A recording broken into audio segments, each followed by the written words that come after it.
o que faz o mel ser eterno e não estragar. A imagem acima é de uma pintura rupestre, talvez a mais famosa, que ficava nas paredes de cavernas de aranha em Valência, na Espanha. Ela mostra uma pessoa pendurado em uma espécie de cipó, se esticando para alcançar uma colmeia e coletar mel de abelhas silvestres. Desenho antigo mostra um homem pendurado em um cipó e alcançando uma colmeia para coletar mel de abelhas selvagens. Estima-se que foi pintada há cerca de 8.000 anos, prova de que, ao menos desde então, nós nos arriscamos para conseguir essa delícia que as abelhas produzem com a ajuda das flores. O sabor do mel, a segunda coisa mais doce que se encontra na natureza depois das tâmaras, encanta o ser humano desde que ele passou a ficar na posição ereta. E o mais assustador é que, se o autor dessa pintura 8 milênios atrás tivesse deixado um pote de mel no mesmo lugar, é muito provável que ele ainda estivesse bom para comer. No caso, o professor Jaime Garipoche, que descobriu as cavernas onde estava a pintura no início do século XX, teria sido o agraciado com o pote. Mas o que tem no mel para que se mantenha fresco por tanto tempo? Em toda parte. Ao longo da história, a humanidade já se alimentou, se banhou e até se tratou com mel. Em uma tábua de argila de Nippur, o centro religioso dos sumérios no vale do rio Eufrates, que data aproximadamente do ano 2000 a.C., há uma receita escrita para cuidar de machucados desta forma: moer até que a areia do rio vire pó, faltam algumas palavras, e amassar com água e mel, azeite puro e óleo de cedro e colocar quente sobre a ferida.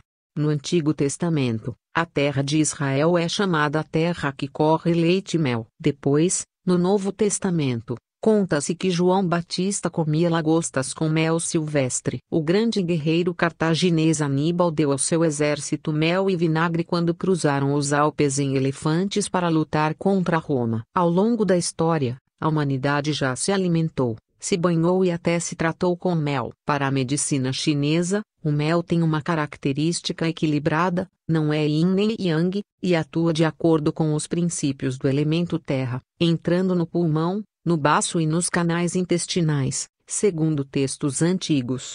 Durante a dinastia Zhou Oriental, 770 a 256 a.C., um dos manjares reservados para a realeza era uma mistura de mel com larvas de abelha. Nas poesias de Xu, uma antologia antiga, século XI a.C., 223 a.C., se fala de vinho e mel. E, no Antigo Egito, os faraós partiam para outro mundo carregados de mel. Arqueólogos modernos encontraram uma vez ou outra nas antigas tumbas egípcias vasilhas de mel de milhares de anos que estavam perfeitamente conservadas.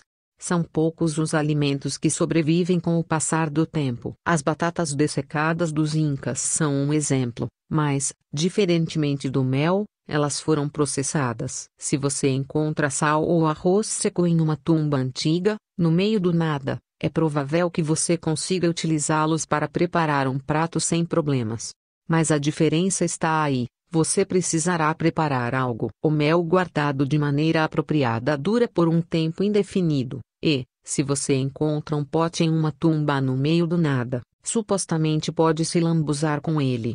Como é possível? A magia acontece por uma série de fatores que operam na mais perfeita harmonia. O mel é um açúcar, e os açúcares são higroscópicos. Isso significa que eles têm pouca água, mas podem absorver a umidade se expostos a ela. São raros os micro-organismos que podem sobreviver em um ambiente assim. Para que algo estrague, é preciso haver algo que gere esse processo, mas o mel é um hospedeiro ruim para eles, então costumam se manter longe dele. Ao mesmo tempo, o mel é extremamente ácido. Seu pH fica entre 3 e 4,5, 7 seria neutro, e essa acidez mata micro-organismos. Quando as abelhas fazem o mel, elas coletam com o néctar das flores, e depois, o regurgitam no favo. Ao fazer isso, há uma mistura com uma enzima que elas têm no estômago, a glicose oxidase. O néctar se decompõe em ácido glucônico e peróxido de hidrogênio, a famosa água oxigenada,